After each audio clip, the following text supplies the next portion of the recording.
பத்திரிகையில் வருகின்ற பேச முடிக்கல. பத்திரிகையில் வருகின்ற கிசுகிசுகள் வதந்திகள் எல்லாம் படிச்சுட்டு வந்து இது நடக்க போதோ, அப்போ நம்ம ஒரு கோல் போட்டு வச்சுருவோம், துண்டு போட்டு வச்சுருவோம் அப்படின்ற அடிப்படையில் இங்கே பேசியிருக்கிறீங்க.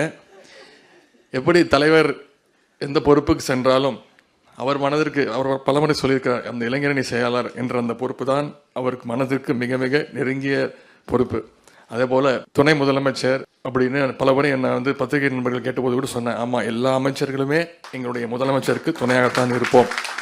இங்கே வந்திருக்கக்கூடிய அத்தனை அமைப்பாளர்களுமே நம்முடைய முதலமைச்சருக்கு துணையாகத்தான் இருப்போம். எவ்வளவு பெரிய பொறுப்பு வந்தாலும் என்னுடைய மனதிற்கு மிக மிக நெருங்கிய பொறுப்புன்னா அது கண்டிப்பாக இந்த இளைஞரணி, திராவிட முன்னேற்ற கழகத்துடைய இளைஞரணி செயலாளர் என்ற அந்த பொறுப்பு தான். எனவே எந்த பொறுப்பு வந்தாலும் இளைஞரணியை மறந்து விட மாட்டேன்.